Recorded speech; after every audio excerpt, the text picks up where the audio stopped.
You just need to simply draw this, okay, and explain this. Okay, let's move to next slide.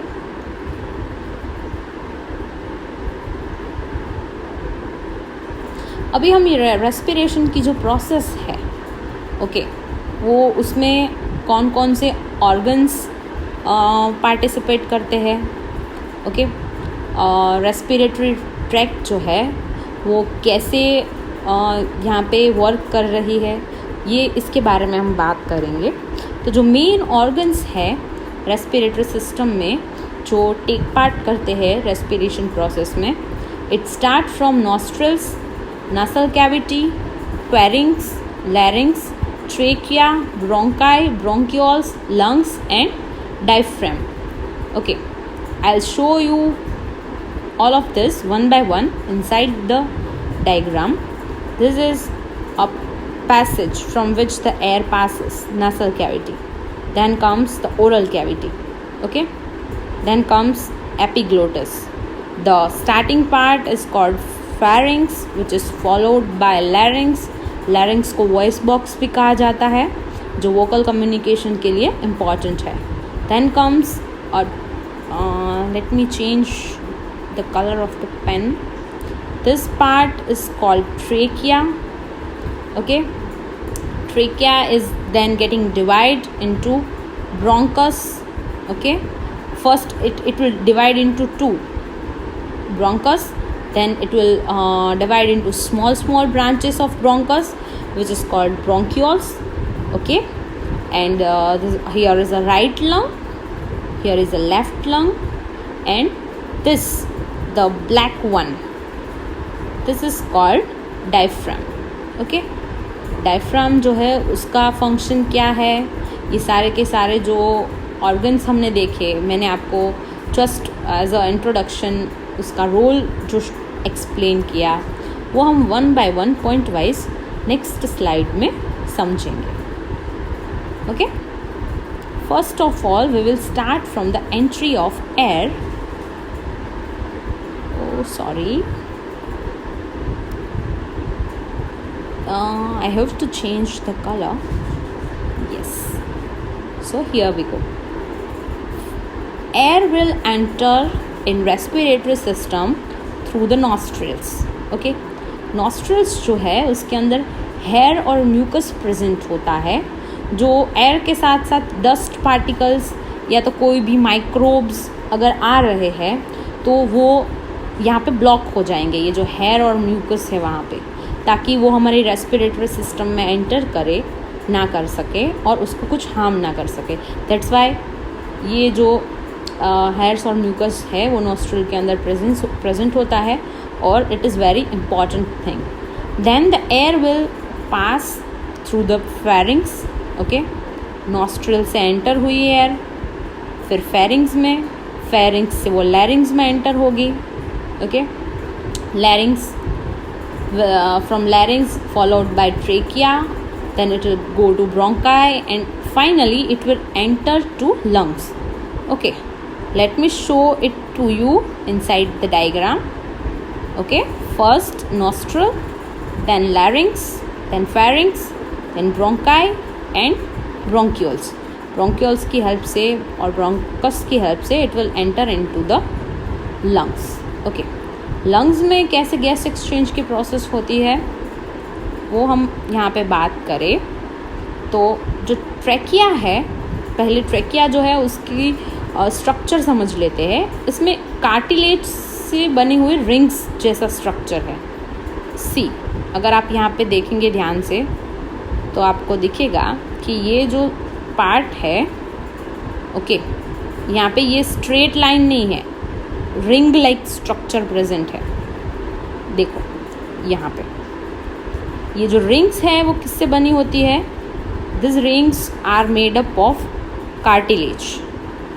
Okay, cartilage जो है वो क्या करता है, ये जो पाइप है, विंड पाइप है, उसको कोलैप्स होने से प्रिवेंट करता है. कभी ऐसा होगा कि ट्रैकिया के अंदर बिल्कुल भी एयर नहीं होगी तो वो कोलैप्स हो जाएगा. तो ऐसा कोलैप्स ना हो, that's why the ring like structure is present over there which is made up of cartilage. जो ब्रोंकाई है वो डिवाइड होगी स्मॉल स्मॉल ट्यूब में जिसे ब्रोंक्यूल्स कहेंगे, और वो एंड होगी टाइनी एयर सैक, मतलब एयर सैक जो है स्मॉल्स होती है और वो ब्रोंक्यूल्स के एंड पे होती है जिसे एल्वेओली कहा जाता है। Let me show you this structure. See, ये जो लंग है, ओके, यहाँ पे जैसे ही ये ब्रोंक्यूल्स ऐसे एंटर होगा तो ये ऐसे बहुत सारी ऐसी ब्रांचेस में ये डिवाइड हो जाएगी, और ये सारी की सारी जो ब्रांचेस है वो जब लास्ट में एंड होगी तो उसके एंड पे ऐसे एक सैक लाइक स्ट्रक्चर फॉर्म होगा। Okay, late me show you like that this. Okay, ये जो स्मॉल स्मॉल ब्रांचेस है उसके एंड पे ऐसे स्मॉल एयर सैक प्रेजेंट होगी, और जो गैस एक्सचेंज है वो इस एयर सैक के थ्रू होगा। ओके, ये डायग्राम के अंदर दिखाया है, देखो ये ब्लू वन इज़ ब्रोंक्यूल, वो यहाँ पे डिवाइड हो रही है, और ये जो स्मॉल एयर सैक जैसा स्ट्रक्चर है दैट इज़ एल्वेओली, और ये जो एल्वेओली है यहाँ पे गैस एक्सचेंज होता है। जो ब्रोंक्यूल में से ऑक्सीजन आ रहा है वो ये एक्सचेंज करेगी सेल के साथ, सेल के अंदर रेस्पिरेशन होगा, फूड पार्टिकल जो है उसका ऑक्सीडेशन होगा, और जो कार्बन डाइऑक्साइड बनेगा, ऑक्सीजन जो है ये पास करेगी टू द ब्लड, और कार्बन डाइऑक्साइड है it will come back to the bronchiole. Okay, यहाँ पे भी आप देख सकते हैं ये स्मॉल स्मॉल एयर सैक वाले जो स्ट्रक्चर्स है जो गैस एक्सचेंज के अंदर बहुत ही इम्पॉर्टेंट रोल प्ले करते हैं। जो एल्वेओली है it is supplied with blood.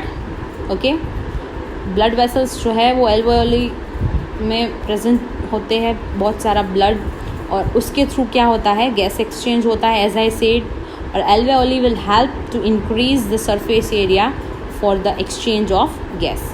See, as you can see, it is a round structure and it is increasing the surface area for the exchange of gas.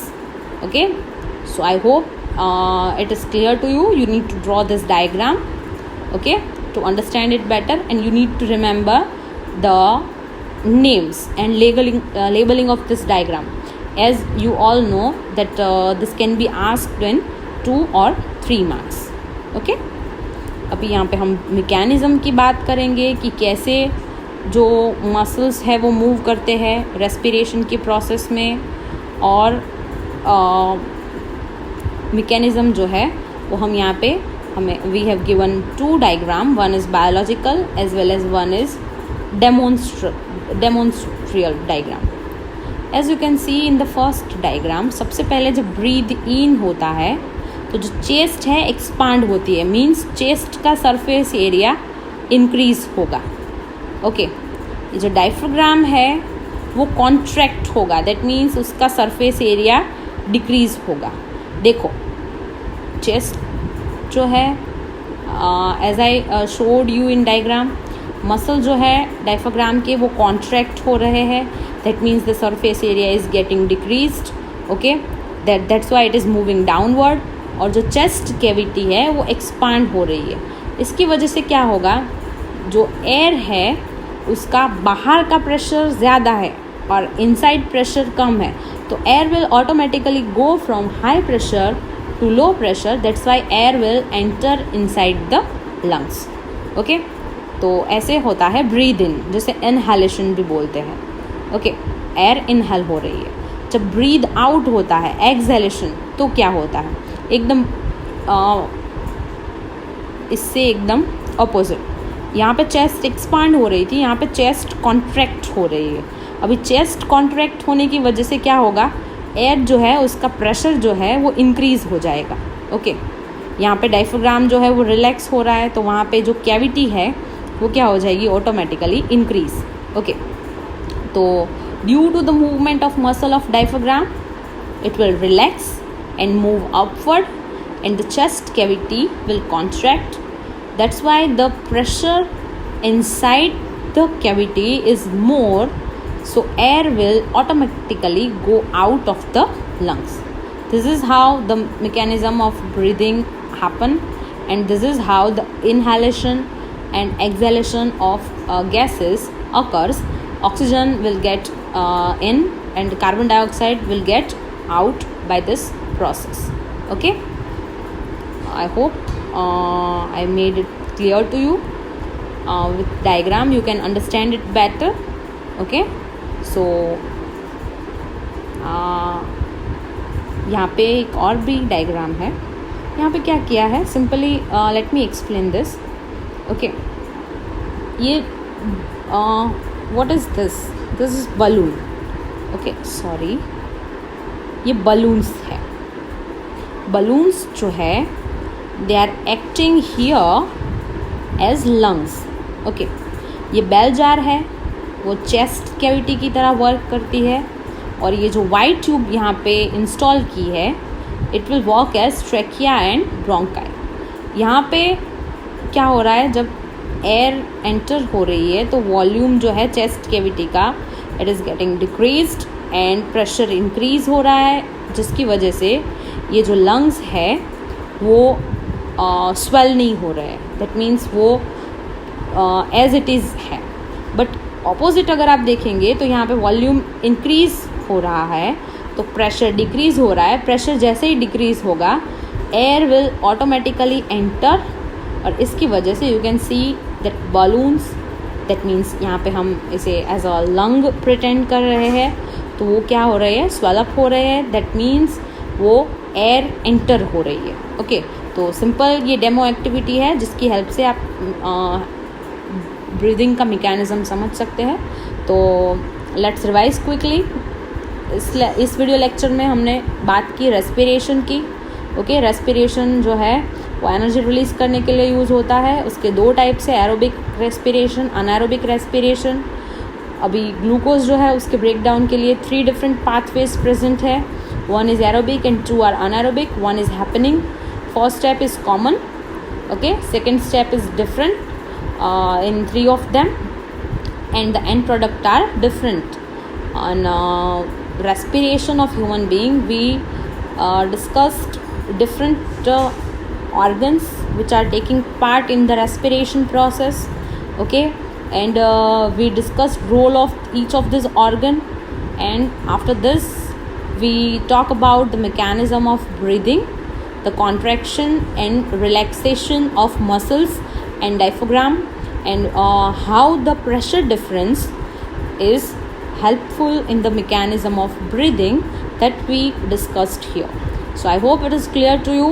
In next lecture we will continue from the new topic, okay, which is transportation in animals as well as in plants. Okay, so till then take care and bye bye.